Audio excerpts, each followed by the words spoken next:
Hello, this is Jaymie White at Supplier TY News. I'm giving you another live stream. I apologize, a little bit of technical difficulties, but now we have everything going, running smoothly this time.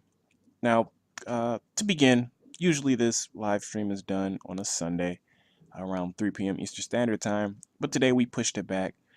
Obvious reasons, well, I guess not obvious if you're not from America or the North America, excuse me. Super Bowl, the Super Bowl was this Sunday, so obviously I was out, you know, having partaking in the festivities of the Super Bowl. But today, uh,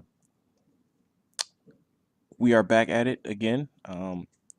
Usually I have my partner Ray Hayes with me, but since it's on a Monday, it'll just be me. So hopefully you'll enjoy it just as much as you enjoy the rest of our live streams.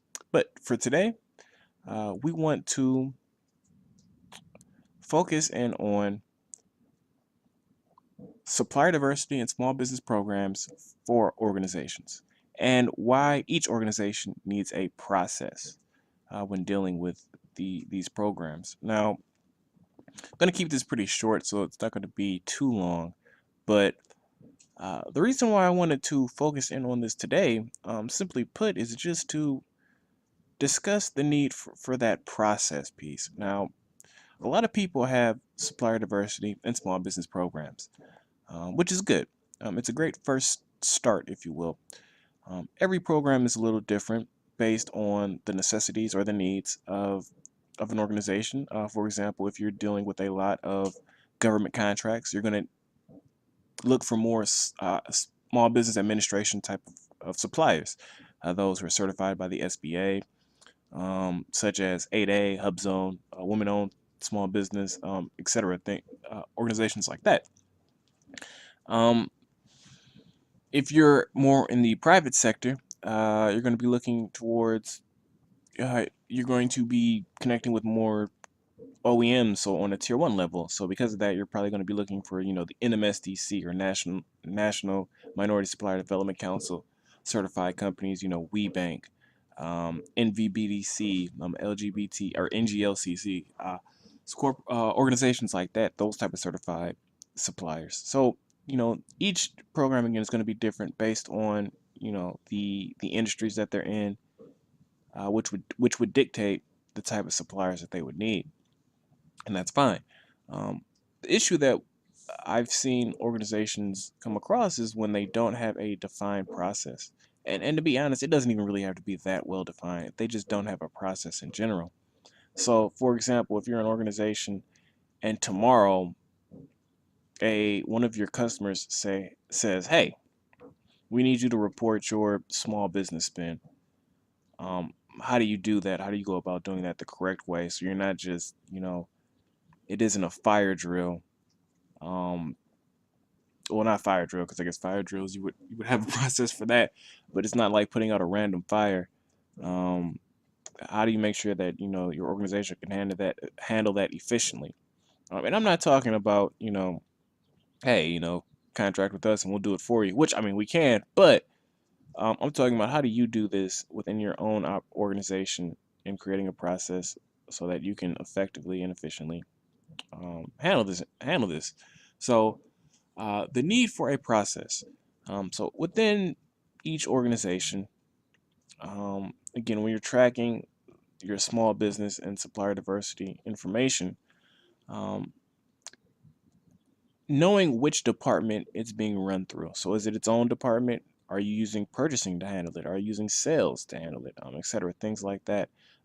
Who is the person over it? Now I know for some people this may seem like an afterthought, but you honestly need a person or two to take the lead on this information. Just because, like anything within an organization, if there's no head of this process to make sure that it's being run effectively, it won't. It just won't.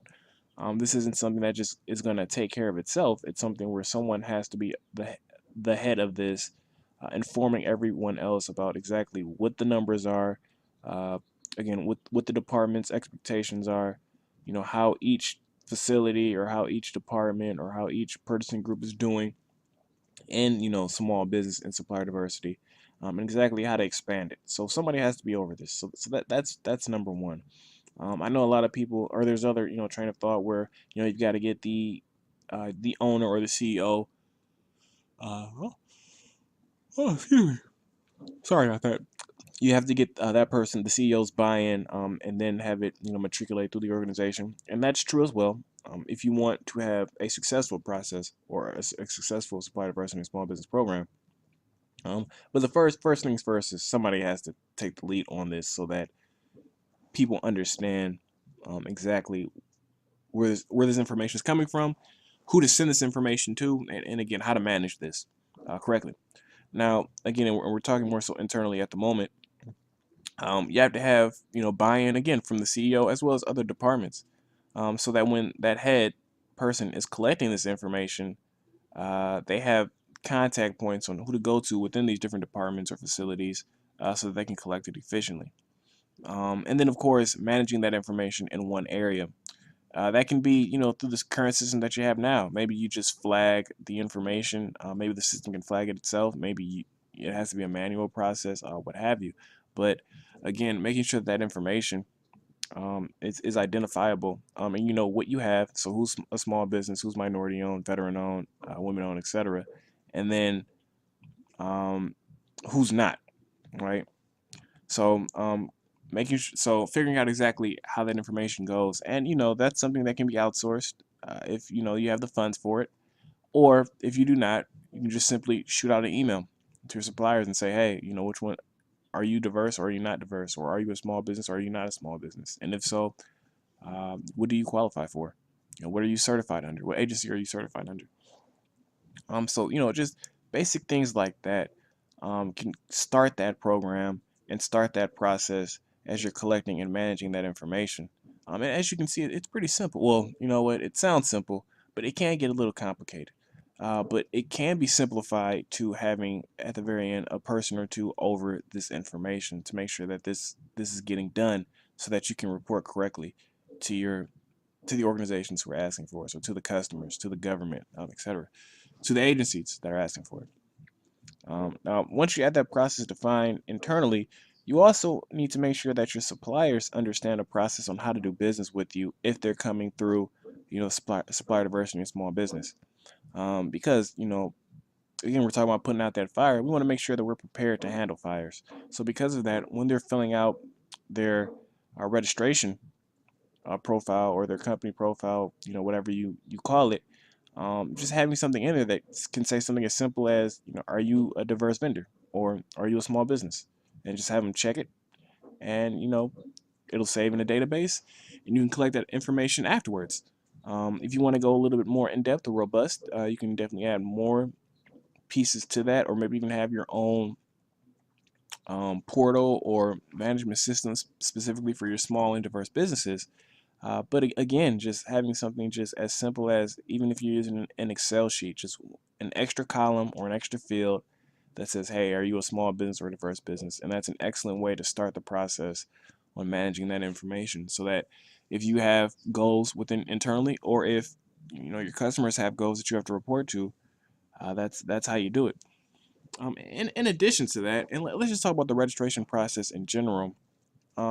Letting suppliers understand what the full process is, right? Because a lot of organizations, they start with they start and end with the shoot us an email or fill out this registration profile and we'll get back to you. And that, to be completely honest, that's unacceptable. That's not how you should be handling the registration process on how to meet and do business with qualified suppliers. And I think that's why we see a lot of issues within contracting with specifically qualified companies, because there is no defined process. And if I'm a supplier and I don't understand the process on how to do business with you, it's gonna hurt the type of suppliers that you're getting in. So creating a well-defined process so that people understand again how to do business with you. And there's organizations that do a really good job of this. Such as General Motors, for example. If you take a look at their website, they make it very clear on how to do the process of doing business. First you register in their portal, and they say, hey, give us about 45 days to look at your profile, and if you're qualified, follow back up with you.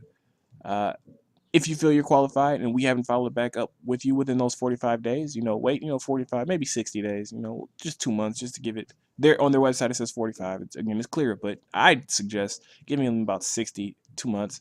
And if not, then they say, hey, follow up with us, and this is the email that you follow up with us on, and we'll get back to you. If you haven't heard from us, because you should understand after you fill out your registration profile where you are. And I don't think that's, even if it's an automatic email that says, hey, based on your profile, you don't qualify for any contract or business opportunities at this time, that's fine. But just saying fill out this registration or shoot us an email and not hearing back, in today's day and age of automation, that is just 100% unacceptable, because that all that is even if you don't have anybody internally in your organization who can do it, just pay somebody a couple $100 and you're done. Literally, that's it. One time, a couple $100, and they can create an automated system that just tells somebody very, very simply, hey, after they fill out their profile, we'll get back to you when we can, or currently there's no business opportunities, or hey, we're gonna check your information. Which I would go with is sending out an automated email that says, hey, we're gonna check your information over the next 90 days. If you don't hear back from us, shoot us an email. And if you don't hear back from us, either you don't qualify or shoot us an email. And that will give your suppliers so much, and honestly, so much information and understanding on where they are and how to do business with you. And I think that's more than reasonable. And it's really unfortunate that currently we don't have those type of processes in place for a lot of companies. And you do have a lot of suppliers who are just unfamiliar with, again, doing business with that particular organization and just not aware of where they are in that, again, in that process. And having a well-defined process is the key to having a successful supplier diversity and small business program, in my opinion. And sometimes people, we get caught up in the whole data and the spin, and that's nice. That's those are nice to have and definitely important. But again, for those guys who can't be on the billion-dollar roundtable, or won't be spending that much money with suppliers, just having that is a great foundation, to having a successful supplier diversity and small business program, in my opinion. So that's pretty much it for me in terms of that supplier diversity and small business program and why everyone needs that process. I think I made it very clear. Otherwise, suppliers don't know how to do business with you, and it's going to be harder for you to find qualified companies, as well as if you don't have a process for your supplier diversity and small business program, you're going to be putting out fires, uncontrollable fires, every time somebody asks or requests information from you, and that's something that you just can't have. So feel free, if there's any questions, definitely check out our website, or you can always follow up with us. Please follow us on Twitter, at GDN Network, Facebook, Global Diversity News, and then check out our website, suppliertynews.com. So thank you for your time. This is Jaymie White, and have a great day.